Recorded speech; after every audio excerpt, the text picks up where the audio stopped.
कराची का federal English government boys secondary school number 1 Umar मारी गोड हुकूमती अदम तवज्जा के बायस खंडर में तब्दील। 200 गज पे 6 से 7 कमरे, 1400 बच्चे एनरोल्ड है। छत्तों की बाहर से गिरे हैं, बच्चे जख्मी हुए हैं, बेहोश हो जाते हैं बच्चे। बरसात में बुक्स गीले हो जाते हैं।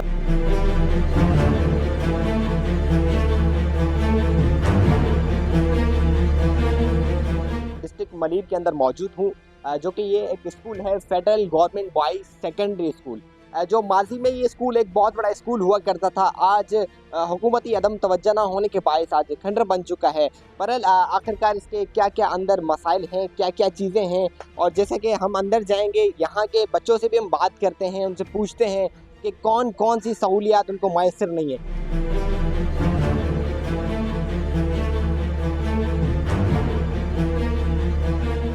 इस वक्त मैं स्कूल के अंदर आ चुका हूँ और आप ये एक सरकारी स्कूल देख रहे हैं। बज़ाहिर हुकूमत को जो बच्चों को, जो जितने भी पढ़ने वाले बच्चे हैं, उनको फैसिलिटेट तो करना चाहिए, पर उसके साथ साथ ये एक वॉशरूम है जहाँ पर जो पुरानी बेंचेस हैं वो रखी गई हैं फिल वक्त, और यहाँ पर जो मिनरल वाटर होना चाहिए था उसकी जगह आप गंदगी चेक करें।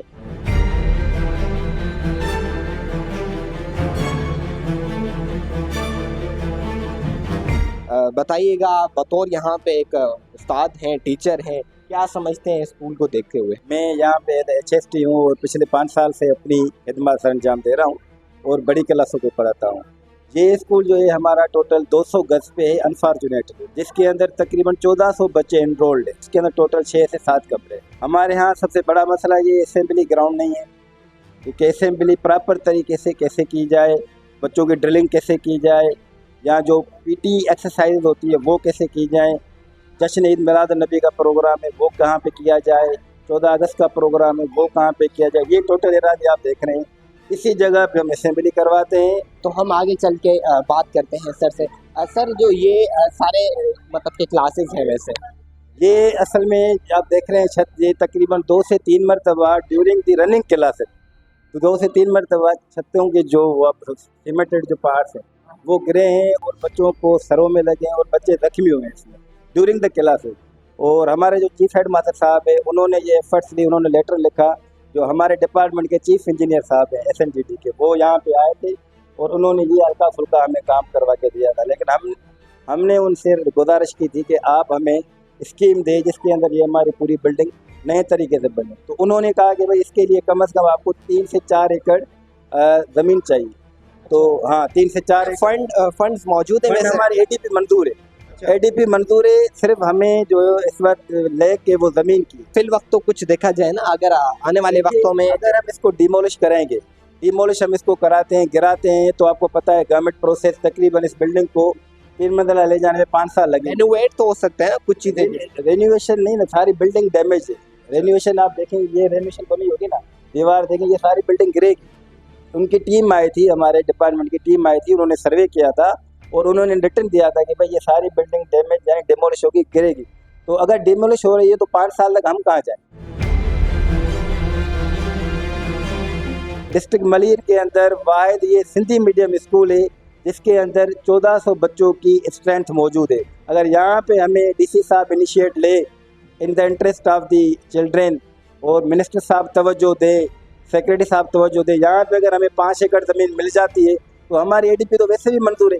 आप रज़ाकाबाद चले जाएं, पोर्ट कासिम चले जाएं, गुलशन नदी चले जाएं, नॉट मोर देन 300 से ज़्यादा उनकी स्ट्रेंथ रही। हमने, हमारे चीफ साहब ने एक नहीं 10 मरतबा डायरेक्टर साहब को, सेक्रेटरी साहब को लेटर लिखे हैं कि भाई ये जो 17 एकड़ ज़मीन पड़ी है इसके ऊपर आप तवज्जो दें, यहाँ पे हमें जो है ना और कुछ भी नहीं 4 एकड़ ज़मीन दिलवा दें। चलिए सर, कोशिश करते हैं, हम ऊपर भी चलते हैं और दिखाते हैं कि वहाँ के ऊपर की क्या हालत है, यहाँ के क्या क्या मसाइल हैं। वैसे मसाइल से तो घिरा हुआ है बहुत 2010 से, और हमारे पास बच्चों की तादाद बढ़ती हुई तकरीबन 1500 तक जाती है, और इधर कैपेसिटी है तकरीबन 250-300 बच्चों की। इस वजह से बहुत हम परेशान हैं, और गर्मी की मौसम में बहुत बेहोश हो जाते हैं बच्चे। और दूसरी बात यह है कि हमारे पास कोई स्टाफ रूम की बैठने की जगह भी नहीं है। काफ़ी हम बच्चे जो है 4वीं 5वीं के दोपहर में हम ले आते हैं। जो पुरानी डेस्क हैं उनको साइड पे ही रखा गया है, अगर फंड्स होते तो मेरे ख्याल से स्कूल रेनोवेट होता। सर ये बताइएगा कौन सी क्लास है वैसे? 10th क्लास है और ये हमारे बच्चे 10th में भी हमारे मेहमान होते हैं ये। आप देख सकते हैं हमारे स्कूल के हालात क्या हैं। हमारे स्कूल के हालात बिल्कुल ठीक नहीं है और जो भी हमारी क्लासें हैं उनकी ऑलमोस्ट छतें टूटी हुई हैं और बरसात में तो इतना पानी बहता है कि हमारे जो बुक्स वगैरह हैं वो भी ऑलमोस्ट गीले हो जाते हैं और हमारे पास लैब भी नहीं है बिल्कुल भी जहाँ हमें प्रैक्टिकल वगैरह करवाए जाएं। वॉशरूम तो सिर्फ 3 ही है और जैसे कि हमारे फीमेल टीचर है, मेल टीचर है, ऊपर से हम बॉयज़ गर्ल्स बिल्कुल साथ पढ़ रहे हैं। को एजुकेशन स्कूल है, उस हवाले से ये हमारी जो बिल्डिंग है प्रॉपर गवर्नमेंट बिल्डिंग जैसे होती हैं वैसे है ही नहीं। छोटे से एक प्लाट पे ये एक स्कूल हम बहुत अरसे से चला रहे हैं। मैं 2010 से यहाँ पे पढ़ा रही हूँ। लाइट कई घंटे नहीं होती, क्लासों में अंधेरा होता है।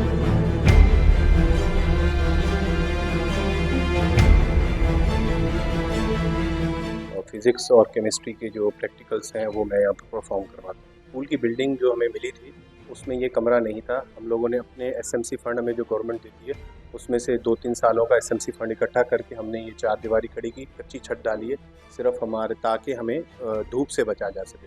दूसरी बात ये है कि ये क्लासरूम जो हमारे पास जूनियर जो हमारी प्राइमरी सेक्शंस हैं उनकी क्लास होती है, दोपहर में हम इसको यूज़ करते हैं लेबॉर्ट्री पर्पज़ के लिए। अब यहाँ देख सकते हैं यहाँ कोई लेबॉर्ट्री सिर्फ डेस्क से पड़ी नहीं है, कोई टेबल वगैरह नहीं है जहाँ हम प्रॉपर अपना लेबॉर्ट्री के प्रैक्टिकल परफॉर्म करा सके।